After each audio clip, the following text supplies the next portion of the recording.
O meu nome é André Costa Oliveira e eu tentarei ao máximo tratar do nosso tema da aula de hoje com profundo respeito, mas também com a máxima sinceridade e fidedignidade, até porque eu nunca imaginei na minha vida abordar algo tão surreal. O bebê reborn e a estética do absurdo. Gente, em que momento o afeto simulado adentra no campo da medicina? Não há dúvida de que vivemos tempos do que eu chamaria de deslocamento ontológico. Coisas que antes pertenciam ao campo da metáfora ou da ficção ganham corpo, direitos, nome, CPF e, como no caso do bebê reborn, até atendimento em hospitais, como vem acontecendo em todo o mundo, já há vários relatos. O que parecia inofensivo, quase pueril, agora escancara algo muito mais profundo, que é o colapso da distinção entre o real e o imaginário, entre o simbólico e o material, entre a dor verdadeira e a caricatura.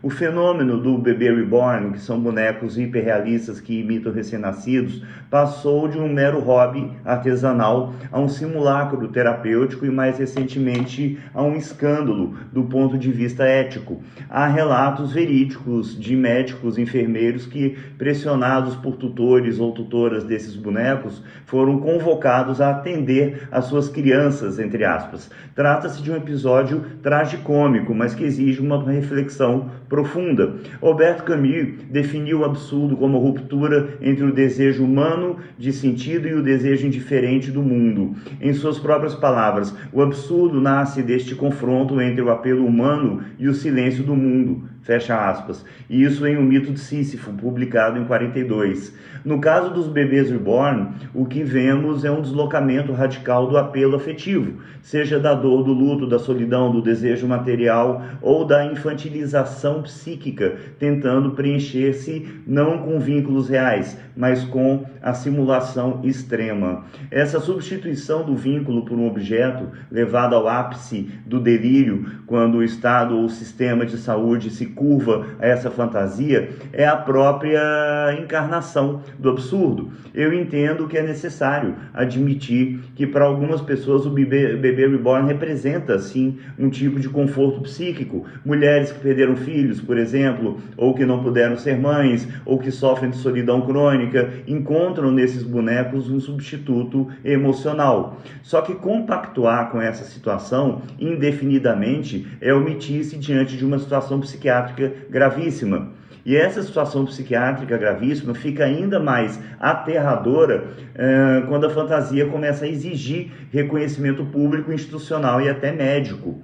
O psiquiatra Viktor Frankl, um dos pais da logoterapia que sobreviveu a 3 campos de concentração durante a Segunda Guerra Mundial, advertia-nos que entre o estímulo e a resposta há um espaço, e nesse espaço está o nosso poder de escolher a nossa resposta. E nessa escolha reside o nosso crescimento e a nossa liberdade. Frase escrita em seu livro intitulado Em Busca de Sentido, de 1946. E o que eu quero explicar com isso tudo é que o ato de você, adulto, substituir o enfrentamento do luto ou da solidão por um boneco de material sintético é basicamente escolher o conforto da ilusão em detrimento da saúde psíquica. E quando isso é legitimado por instituições, o problema se agrava. O delírio deixa de ser privado para se tornar socialmente endossado. O bebê reborn não é apenas um boneco sofisticado, é um fetiche, no sentido psicanalítico, que encarna um desejo inconsciente fixado em um objeto material que nunca poderá devolvê-lo. Freud, aliás, ao falar do fetiche, via nele uma defesa contra o próprio trauma. O objeto torna-se um símbolo de negação, ou melhor dizendo, uma forma de recalcar a dor. O filósofo Byung-Chul Han, em seu livro A Expulsão do Outro, de 2016, diz que vivemos em uma era onde o diferente é substituído pelo igual, onde o outro real, com suas demandas, dores e imprevisibilidade, é trocado por representações controláveis. E, nesse contexto, o bebê reborn seria o quê, pessoal? Seria o outro ideal, silencioso, obediente, manipulável, representando o triunfo da estética sobre a ética, do conforto sobre a alteridade. A real é o seguinte: é escandaloso que profissionais da saúde formados para lidar com corpos e almas reais sejam convocados a medir a temperatura de um boneco ou simular cuidados neonatais em algo que literalmente não vive. Quando um hospital cede a isso, ele trai a sua função fundamental, que é a proteção à vida. Conhecereis a verdade e a verdade vos libertará. João capítulo 8, versículo 23. A medicalização do Reborn é uma negação da verdade. Médicos não devem compactuar jamais com o delírio, mas tratá-lo. Enfermagem não é teatro e hospitais não são palcos para simular nascimentos ou acolhimentos que não aconteceram. Jean Brolidat, em Simulacros e Simulação, descreve um mundo onde os signos se tornam mais reais que o real. E olha que ele escreveu isso há 44 anos. É o hiperrealismo, onde o bebê reborn não é só um boneco, mas uma cópia de algo que nunca existiu. E quando essa cópia exige espaço social, o real tende a recuar-se.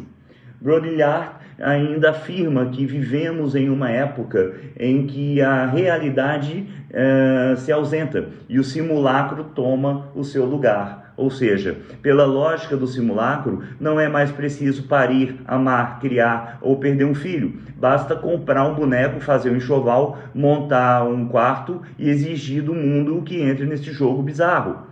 Em resumo, pessoal, o fenômeno do bebê reborn não é apenas patético, lamentavelmente dizer isso, mas é patético, mas ele também é trágico. Ele simboliza o esvaziamento do real, o colapso das fronteiras entre sofrimento legítimo e encenação, entre terapia e fuga, cuidado e teatro. Enquanto o mundo real, com crianças de verdade, doentes de verdade, mães e pais em sofrimento verdadeiro, clama por atenção, tempo, recursos, hospitais estão medindo a glicose de um simulacro. É o triunfo completo do maior dos absurdos. E é claro que devemos exercer empatia e tratar com compaixão as dores que levam alguém a esse nível de fuga, mas nunca, jamais devemos legitimar a fuga como se fosse verdade. E aí eu menciono Jung, para quem o símbolo vivo cresce e muda à medida que o ser humano se desenvolve. Mas, se o símbolo não for reconhecido como símbolo, ele se transforma em idolatria e a alma adoece. O bebê reborn é isso, é um símbolo adoecido, idolatrado. E nossa sociedade, se quiser preservar ainda um pouco da sanidade que existe, que resta-nos, precisa reaprender a amar o real, mesmo quando ele dói no corpo e no espírito.